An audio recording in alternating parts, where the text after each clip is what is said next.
Perfect. Leyla, we are so honored to have you here. Thank you so much for being here this lovely evening. Thank you for inviting me. Great. We talked a bit about your the achievements and all the things that you have been doing and all the wonderful things that you've already achieved in Vekko. But we'd like to hear from you who the real Leyla is. How did the journey start? A bit about your background and who are you? Okay.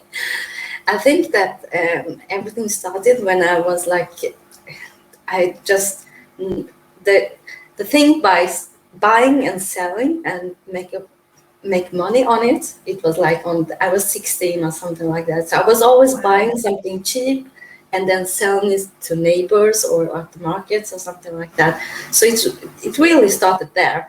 It was like I just saw an opportunity and said yes.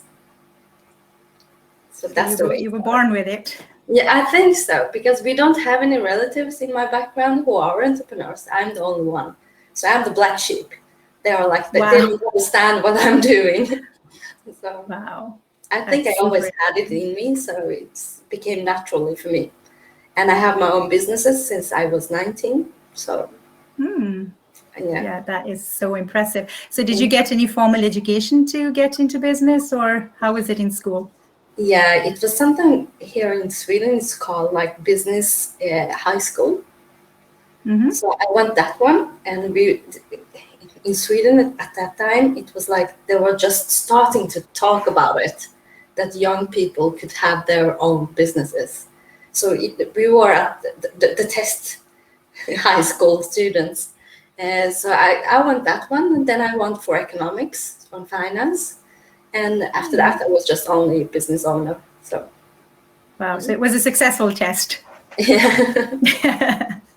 Great. So were you always interested in economics and finance? And do you think that you need to have these subjects in school in order for you to be good at it later on in life? I think that I had always an interest in money, to make money. Then I really tried to think about what was the thing I could do and make it successfully and make more money on it. It was like, okay, what's interesting? What's like good for the community? What does the market want? It wasn't always something that I knew so much about, but it was always, what does the market want? Do this sell? So you always had an eye for the market. Yeah.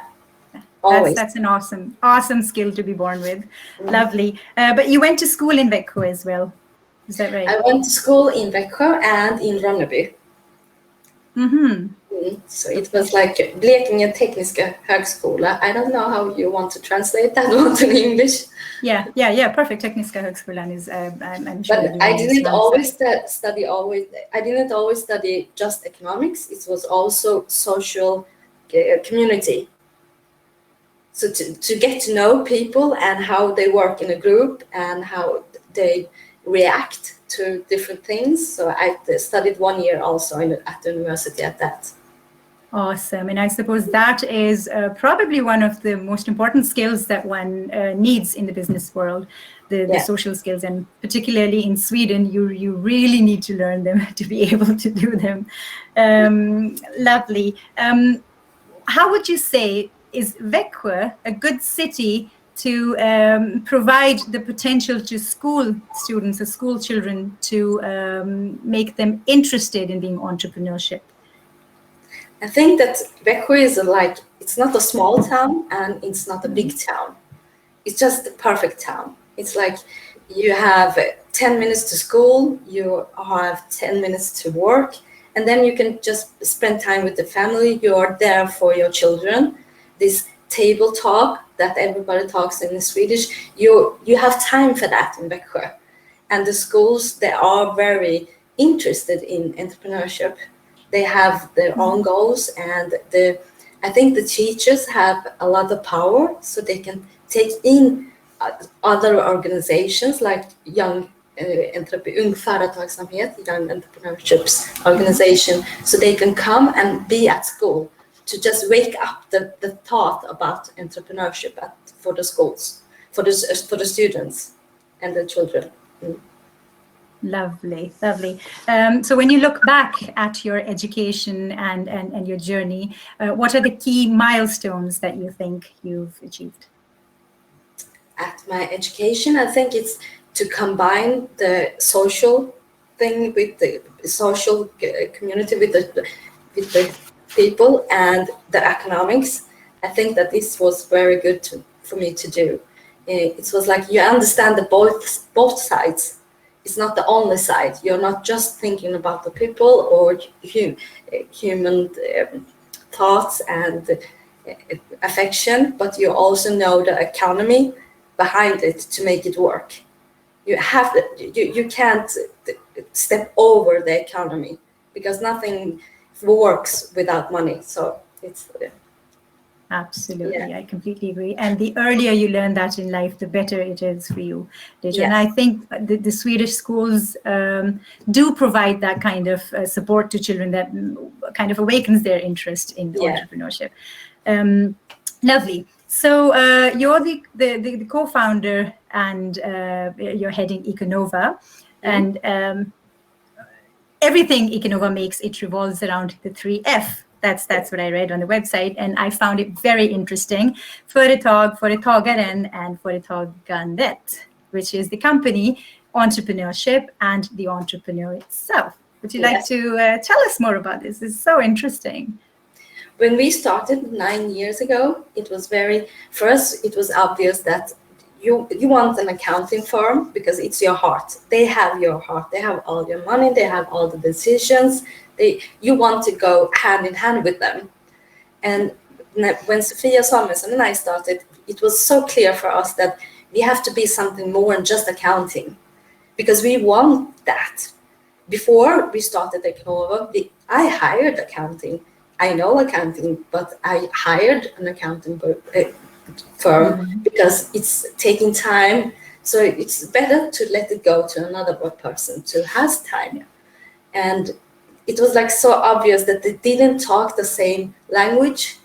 They talked in terms that the entrepreneur was scared of it, and they didn't know the consequence. They didn't have explanations before something happened to tell them that this could happen if you make this decision.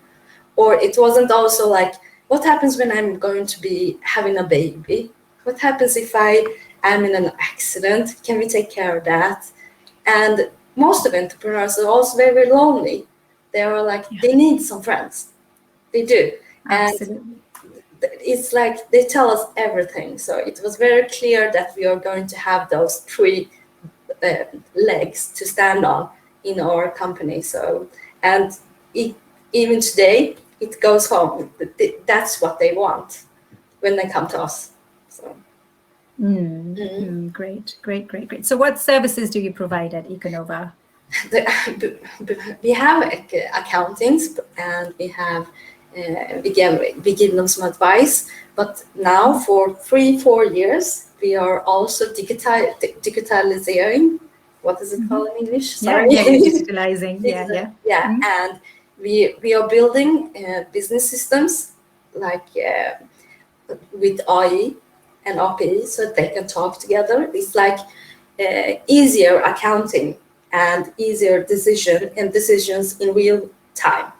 Like it's not a report you're waiting for 6 months later to see how did it went. It's like, how is it now? What kind of a decision do I have to make? So. Perfect. And that is probably perfect timing with COVID-19. Digitalizing is something that's, everyone has to. Yes. We really understood this early. So we are not like the other accounting firms. They still have a printer. We don't have any. I don't know how that works anymore. So we just work in a different way. But I think when we started, we have customers all over the world. So it's like they are living in different kind of parts of the world. So it doesn't förhindrar. It doesn't. It doesn't hinder It doesn't. They can still have a Swedish company, even though they are in different parts of the world. Yeah, perfect. We have a question here, Leyla, that you talked about digitalization. Do you see Fortnox and Visma as a competition or as a part, as they're a part of your service? No, they're a part of our business because they're just software. We are the one who are building the whole system, the whole entrepreneurship, because we have the HR, we have the salary part. It could be so many different systems. So you can be in Visma in one part, or you can be in Fortnox in another part, or you can be like 3-4 more parts. A CRM system is a different part. That we do is we are just making them talk to each other. Brilliant. So, yeah. Yeah, brilliant. It's always good to samarbeta and work in cooperation with other companies as well. Yeah. You have you're also working internationally. You have a firm in Bulgaria as well. Yes. Yeah. Would you like to tell us a bit about it and how is it working? How is it working internationally, living in Sweden? I think that they are not used to work so digital as we are, and they are not so comfortable with web conference or web meetings. They're like, oh, what should I do? So it's a big difference, especially Bulgaria, and it's so much more paperwork. It goes so more slower than we are used to. Like we are. I think we are spoiled in Sweden. We do everything with bank ID, and they don't have any. So it's a very big difference. I completely agree. Everything goes like check, so quick in Sweden. Everything is right in your phone. So we are a bit spoiled in that way. Yeah. Brilliant. So if we stay on Ekonova, and if you could tell us a little bit about your initial journey when you were starting it, did you make any mistakes that our audiences can learn from? Is there some advice that you want to give before one thinks of starting their own company, an accounting company? I think that Ekonova wasn't my first company, so I had some experience of starting up. But we knew that for just accounting business, it's like you have to show and prove that you are a good one, that you have a quality in it, that you are responding and helping the client like you said you will. And it took some 5 years or something in this town to make a name for yourself. Now I think we are in third of the biggest companies here for doing accounting. Yeah. So you have to show that you are doing the thing you promised to do.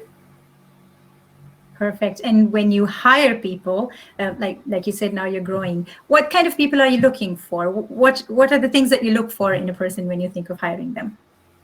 Like I'm looking for individuals who know the future, because I'm so in the future. I know that here we're going to come. So it's like the understanding for what is coming in technology, not just bookkeeping. So to have the bookkeeping and the technology and know the market and understand how it is to have your own company, that's what I'm looking for. But it's hard to find, but there are. But there are. And then you have to have the eye to look for just the right person. But in the beginning, I was like, oh, they know the accounting and they didn't know the technology. That was a fail. So it's... So you also learn through trial and error by hiring people. And does the university, does it help that Vekko is a university town? Do you get a lot of people from there? Yes.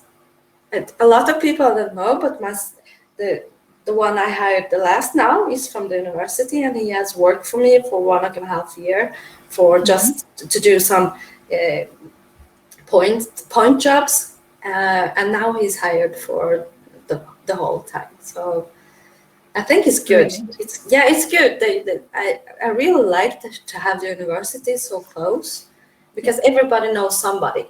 So if you have a problem, you can just ask. You can just start at the one end, and usually you get answer later on. So it's good. Right away. Yeah, it's a very tight connection with Yes. Leylas University. They're doing an awesome job.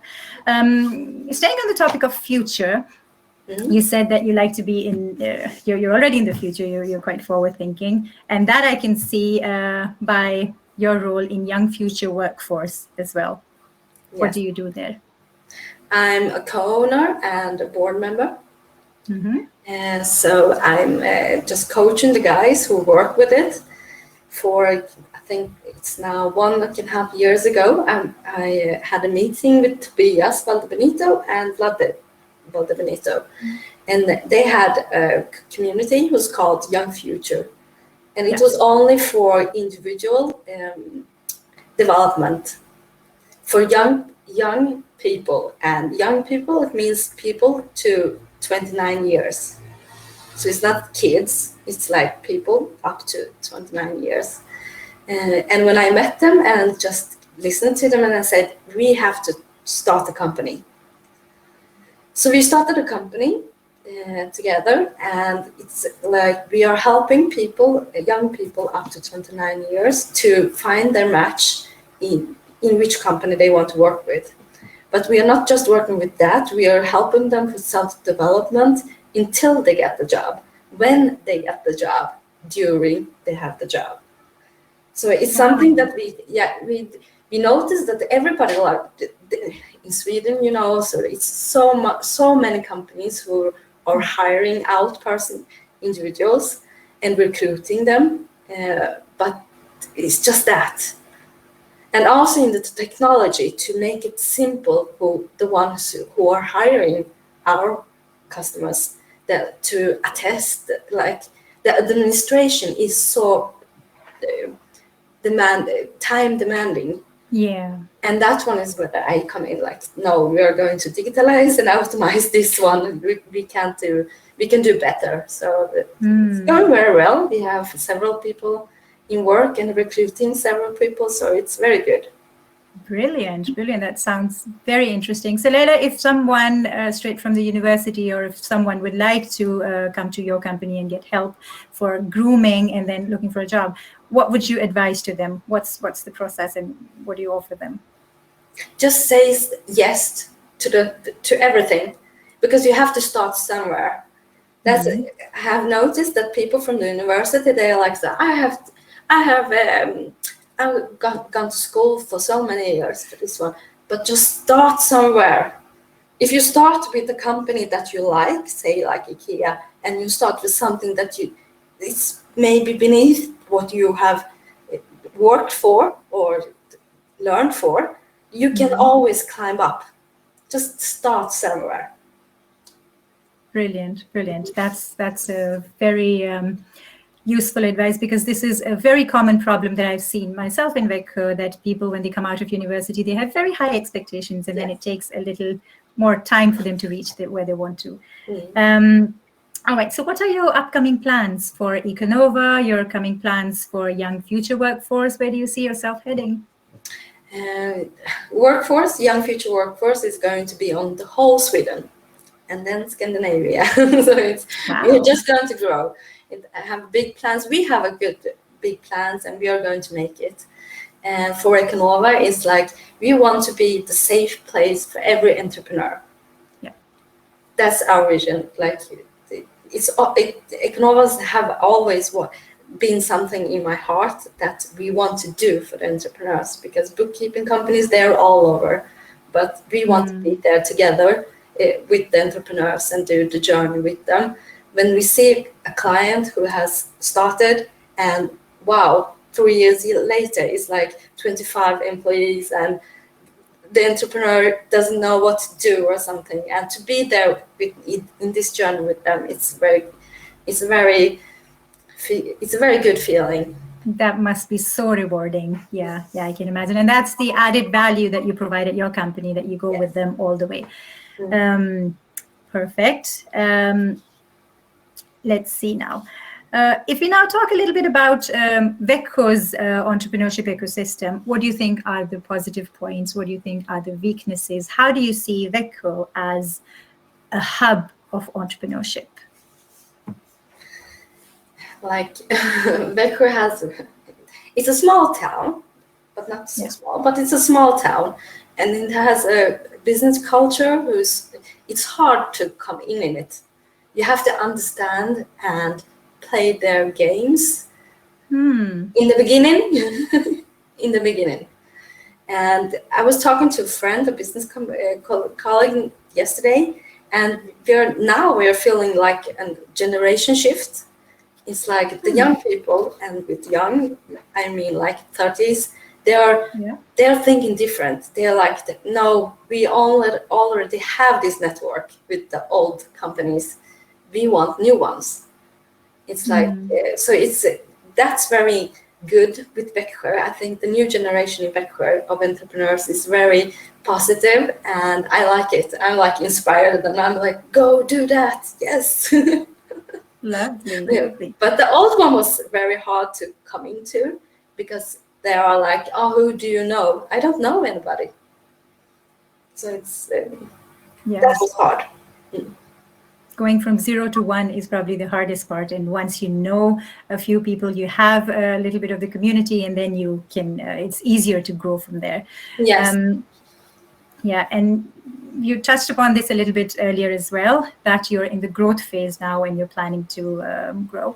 What do you think is the most important thing when you have already reached a certain place with your company and now you want to grow from there? So what do you think is a growth mindset? I think that you have a good team, because when you're small, you're enough with one person, 2, 3 persons. Now you need the best in economics, you need the best in PR, you need the best in HR, you need the best in everything. It's like to build a team who are better than you. That's the key. Perfect. Very, very well said. How do you think the system in Vekko helps entrepreneurs to grow? It's like, it depends on which level you are in, because when you're new started, it's very hard. And then you have some organizations who will help you with that. I think that I have said it before, I'm going to say it again. The persons the individuals who are going to help people start companies, they don't have the competence to help them because they haven't done it. That's the problem with the helping organizations everywhere in Sweden. It's not only here in Växjö. I think that they should really hire people in Nyföretagarcentrum, in Almi, everywhere, that people who have an experience, they have done it, but they just hire somebody, and then it could be difficult to help the entrepreneur correct. But in my place now, I have Almi, and Almi is very good for me. But now I'm like follow for sides for their help. You have to be somewhere to get the help from Almi. So. Yeah, perfect. So when a new person comes to Vekko, where should they go? What are the networks that are available? Like you said, there's Almi. What are the other things where people can go? They should go everywhere, because they should go to Nyföretagarcentrum, they should go to Vekko kommun, to Vekko community, they should go to Almi, everywhere. They should go to Drivhuset, Companion, they should be everywhere. So just to tell the town that I'm here. So. That's a really good advice. You said Companion. I believe you have had some role to play at Companion as well. Yes, I was consulting, so I think some years, like, I'm so involved in social projects. So and in Companion we had step 2, who was like it's for business development for entrepreneurs with different backgrounds, foreign backgrounds.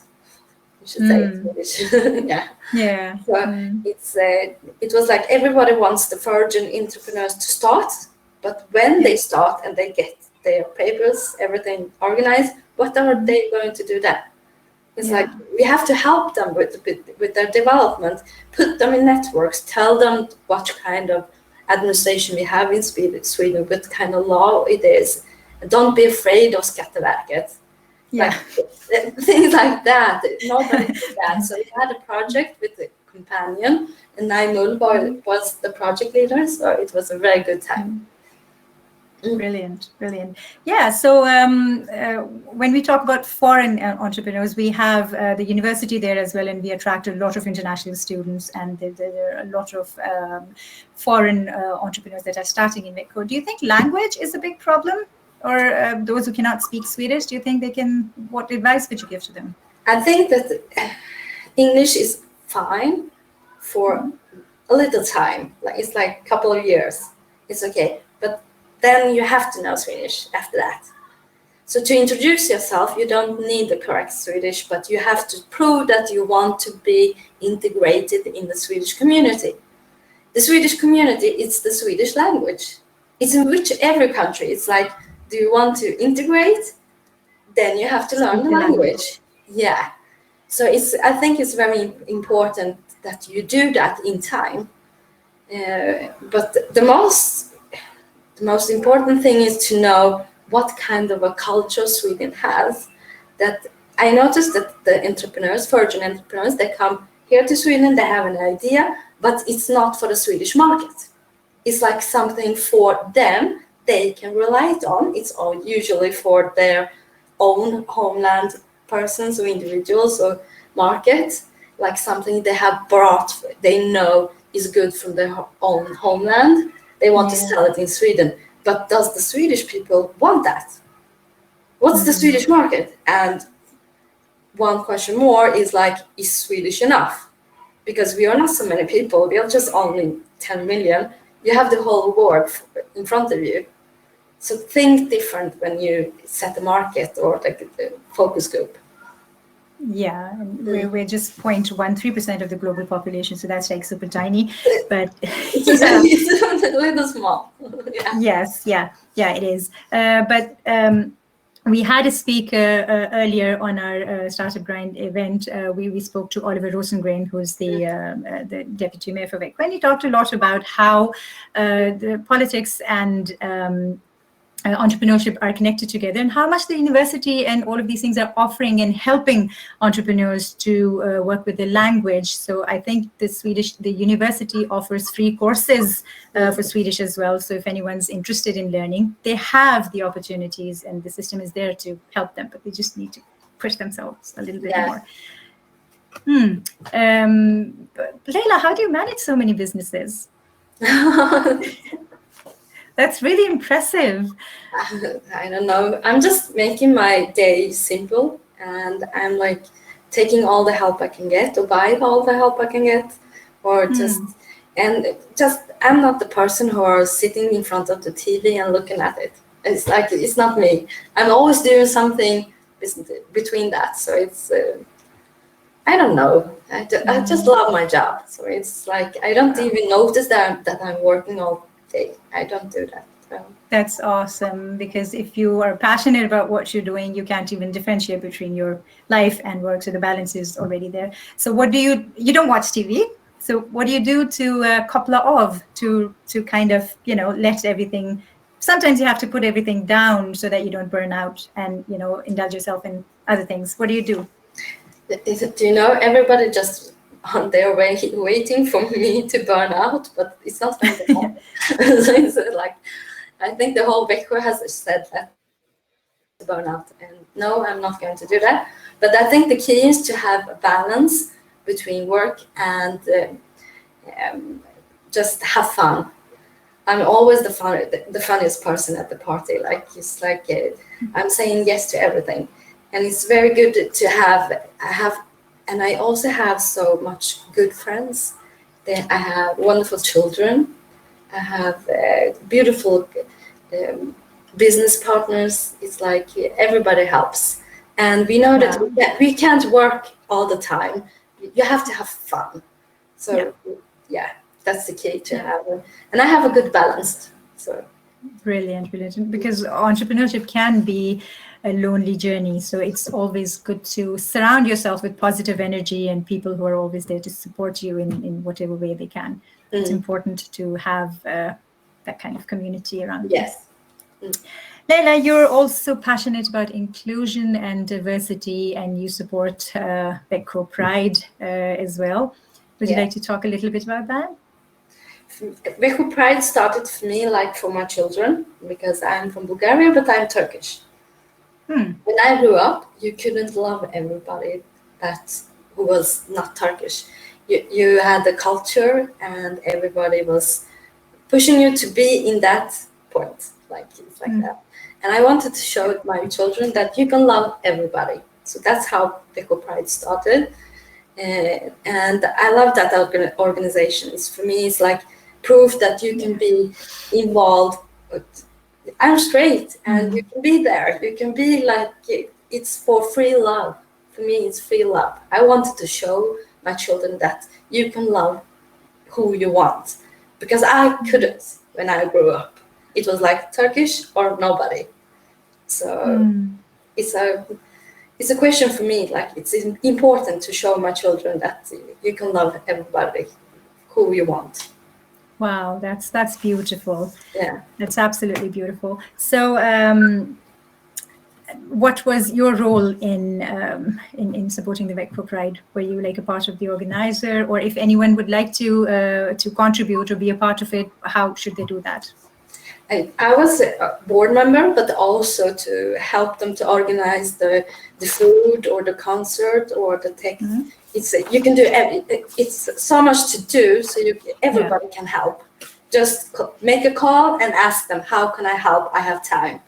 And then everybody can be involved. At least you can go to the parade. Yes. Oh yeah. Oh, that's like, oh, that's awesome. Yeah, parade is always awesome. Yeah. Are there any specific people that one can go to, or can people come to you if they want to get involved, or a website? The chairman, Susanna Mukovic, she's wonderful. Yeah. Oh yeah, she is. I know her. She's awesome. Brilliant. All right. So if we talk a little bit about, staying on the topic of inclusion, is Vekko a good market, or generally, globally, do you think that women, how is the market for female founders? It's like, it's not so good. I'm very sad sometimes to listen and read about reports that the women are so few. And I know it also because in every board meeting, I'm pretty the one woman. Each time, I'm also the one that has only another background, foreign background. So we are so few, and we should help each other. But I don't know. I think that the most women don't want to, or what's wrong? Like, I don't have an answer for that, but I just knew that we are too few. I absolutely agree. Yeah. I completely agree. Especially when you come to a level of entrepreneurship, business owner, it's like there are so few. Yeah, I completely agree. So do you think there are any networks that specifically help women? Any networks in Småland, in Vekko? I know some support systems. I know one for young business ladies. They have one for younger years, like young women up to 30, I think. And they have a big one for, but there are only 50 of them. They can't be more than 50 in that room.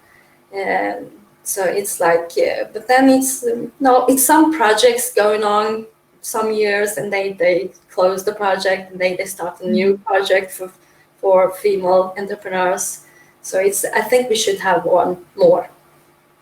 Yeah, that's a wonderful idea for our audiences and the community who are thinking of doing something in Vekko, but something for women and female entrepreneurs. There's a huge gap over there that needs to be filled. What are, in your experience, Leyla, what are the challenges that entrepreneurs generally face in Vekko? I think that the mentorship in Vekko is very important, because when I started and I realized, I'm getting big, how do I handle this? And I don't have it in my own home, so I didn't have that support or understanding. So I was just like, one night I just wrote on Facebook, I want a mentorship, and I want two of them. I want one for business, and I want one as a woman. So I had two mentorship. I still have one of them, the business mentorship, and it was the best thing I could do for my entrepreneurship, because I really understood. I was mother of two. I was in a marriage who didn't work, and I had 3 businesses then also. It was like, how can I handle this? So I had a very luck there.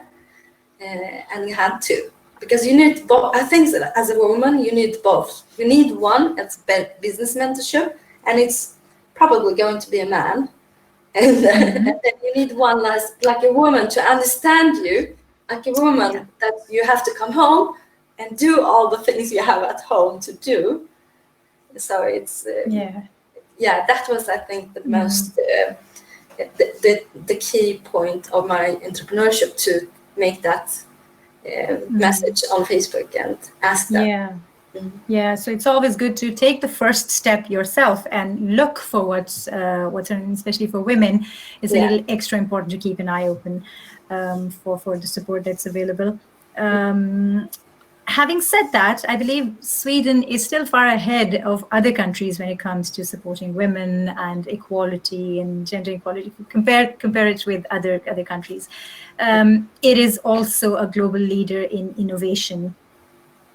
We're such a tiny country, yet we're so big on every scale when it comes to innovation. Why do you think that is, and how would you describe that? I think that the system with bidrag, with the system, social welfare, social welfare in not just in ordinary life, but also in innovation, and to develop businesses, develop products. You know, you have a big organization, Ekonova, you have Allmänna arvsfonden, who's for children, and you have so many organizations for just make it develop. So I think that we have the muscles to be the big one, even though we are small. So finance, we have the finance.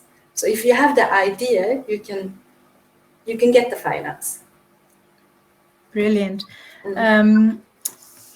We talk a lot about tech and digital products.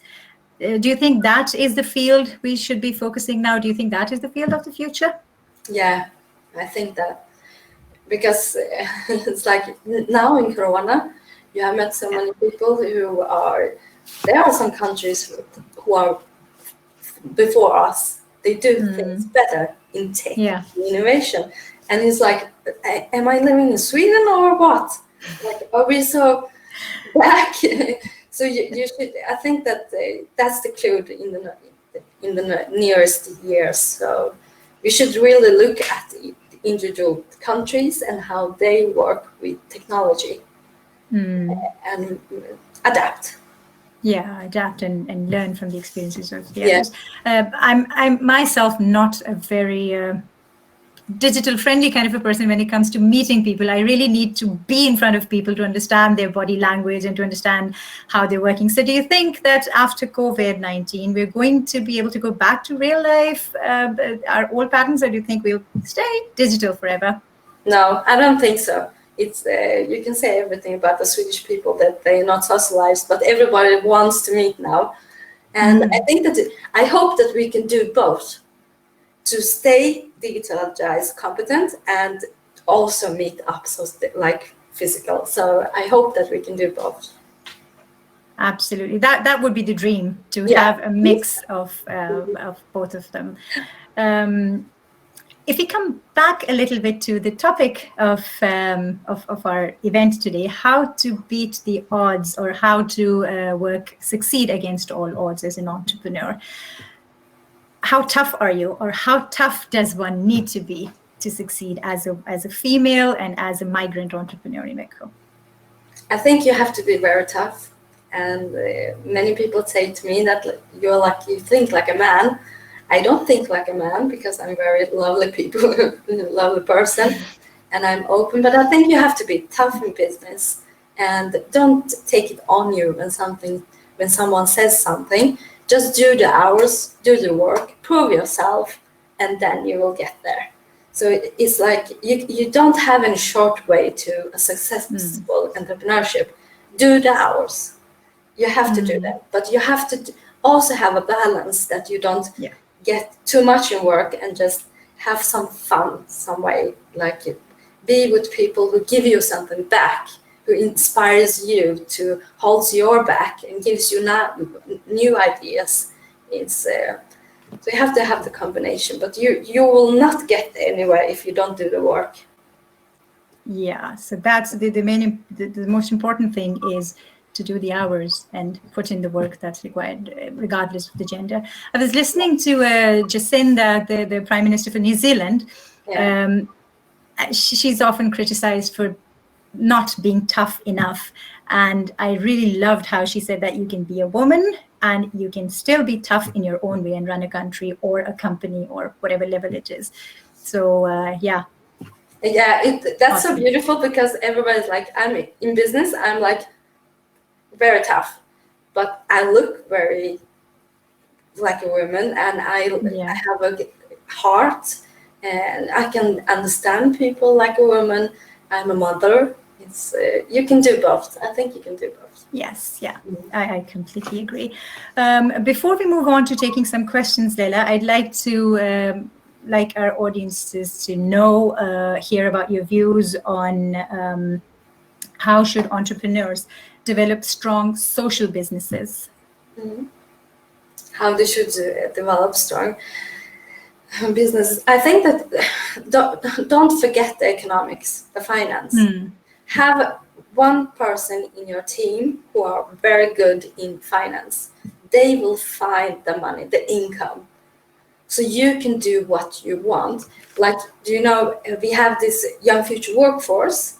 10% of the company is owned by the organization Young Future. That's like, if we make money, they will always have an income to do the good work.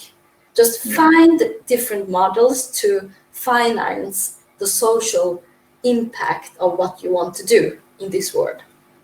So find that economic. Yeah, brilliant. And what do you think is the role of women and the role of migrants in making Sweden what it is today? One more time. What role do you think we women play in making Sweden successful? And we are an important part of the industry here. If you take your own example, you yourself, how do you think you're contributing to Sweden as a country, being a woman entrepreneur? I think to being a mentor for the younger people, the younger girls, the younger women, it's very, for me now, it's like to be a mentor. Because I was in this weekend, we were a company, and the girls are like 26, and to invite them to my home to see how I live, and they are like, oh, it's possible. It's like you can have this if you work, if you have a good team around you, good people around you, and do the work. I could be here to show them, because there are so many women and young people that don't have a reference. They don't know how to be at the other side. Just invite them to your home and show them. So, yeah, that's so beautiful, Leyla, to be a role model for the younger ones, particularly for girls when we're being a woman yourself. That's beautiful. I think that's a huge contribution to the society, being a mentor for someone and inspiring them. Thank you. Brilliant. Let's just take a look at some of the questions that we have here. Is Ekonova only serving clients in Vekko, or do you work outside Vekko as well? I'm asking because I want to understand if it is good to build a startup locally or with a wide geography. Wide, global. It's not only Vekko, absolutely not. It should. I think that every businesses nowadays it should be global. Yeah, it is. It's so easy now to be global. Yes. That's a brilliant idea. I'm reading from our audience here. That's a brilliant idea, Leyla. Build a female entrepreneurship mentor program. So there's an idea for you. Should this be a digital service or a physical meeting place if you were ever to make a mentorship program like that? I think it's going to be physical. I agree. Yeah.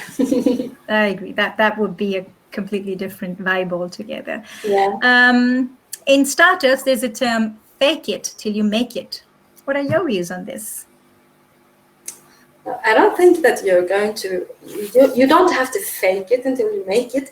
You just, you give a promise, make sure that you deliver. Yeah. So for me, it's not, the meaning of fake it until you make it is different. You do, you say that you will make it, and then you deliver. You find ways to deliver. Yeah, and never overcommit. Just commit as much as you can. Yeah. Great. Then we have another question for you, Leyla. How can we bring more women in entrepreneurship? How can we encourage more women to be a part of the entrepreneurship ecosystem? I think that there are so many projects to have more women entrepreneurship. Women entrepreneurship is also so health. They are like in healthcare. There are the mostly of the majorities in healthcare, beauty care. There are restaurants. Let them, because there are so few women who wants to be in the board member, who wants to be the tough entrepreneur or the businesswoman. Yeah. There are not so many. It's like you can't force it, but help the ones who want to do the other things. Yeah, it's important to give a bit the help for the woman who wants to start their restaurants, the woman who wants to have the biggest beauty salon in Sweden. Yeah. Help them. Just accept what they are and help them in that. Yeah. Do you think it's easy for women to get the funding, or do you have any tips on how to raise money for their startups? Where to get the funding from, or where to how to attract investors? Okay, investors, they are like, what do they want? What do you think investors want? They want to make money. Yeah. Have your financial correctly, good business plan, because they are going to. In the end, it's only going to be about the numbers. If your business idea is going to bring them money, they are not going to look at if you're a woman or not. So have a good team of financial persons in your nearest team. Yeah, so it's important to build a strong team, and it's important to have a person in the team that has a. And also, like, but it's like you want to hire a man or a woman for the same job, same experience, same education. And he says when you're going to talk about the salary, he says 10,000 more than a woman does. It's the same thing with a product or something you're selling in your business. Sell it high. It's like they're going to pay it. If you do good work and you have a good product, or it's something you want to consulting, just high.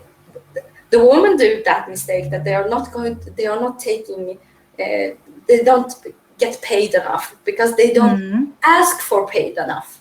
Yeah, they don't negotiate the same strong way the way men the do. Pricing, you just you have to do the same pricing. You should go to a man and say, what would you pay for this one? And what would you pay for this one? And then set that pricing. So. Brilliant. That's wonderful food for thought. That's something that we all need to think about when it comes to the pay difference between men and women, even in the developed world, much more in the developing world. Yeah. We have a few more questions, Leyla, and I'll try to fit them in the short few minutes that we're left with. In Ekonova and Young Future, do you have any investors, or do you build without investors? We are without investors because we didn't need to. We had do the work. So it took us 6 months to have the first client, but it's worth it. So we didn't need any investors. Lovely. It worked. So Ekonova, you don't it worked out. Brilliant. So it is possible then to build something big without the investors as well. And Yes. you've shown that with your work. Lovely. How important is social media and digital marketing in building your startup idea? I think that the personal social media marketing is very important, because I have an Instagram account, Business Mama Sweden, and I got so many clients with that one. That's my marketing. I haven't paid £1 for any of the companies for advertising, because social media, my personal account, is worth so much more. So I think it's very important to show them, this is my life. That's what is me. Like, they want to see it. So it's your personal brand then? It's your personal branding, yeah. Because when they say that they want to go to Ekonova or Workforce, they are saying, I want to go to Leyla. So yeah. Brilliant. And then we come to our last question. Step 2 was a great project and it was your idea. How should a project like that become permanent, because it was only 3 years funding that it had? This is a question from Leyla. I think that Vekko Kommun and the councils should have, like they have Nyföretagarcentrum, like they have Almi, they should have an own organization who only works with virgin entrepreneurs, business development, not starting, business development. It should be some kind of an organization who is in that network. Because like Naimul and I come with the virgin entrepreneurs, we are not only one group, we are like from the whole world. We speak a whole lot of countries. Language. So we have so different kind of cultures. We are not a homogeneous group. It's like so it should really, in Sweden, all of Sweden should have an organization for their own to have business development for virgin entrepreneurs. Yeah, absolutely. We are such a diverse nation. There are so many people from so many different countries. There's so much diversity in Sweden that we should really be having more of business development services for them. Leyla, I'd like to thank you very much for being here with us today and this interesting talk and so much information. And I'd like to thank all of our audiences here as well. And if you have any other questions or anything you'd like, you can always email me, or you can always email Leyla directly as well. So have a wonderful, wonderful evening. And thank you once again. We're so honored to have you here today. Thank you. Lovely. Thank you. Goodbye. Bye. Bye.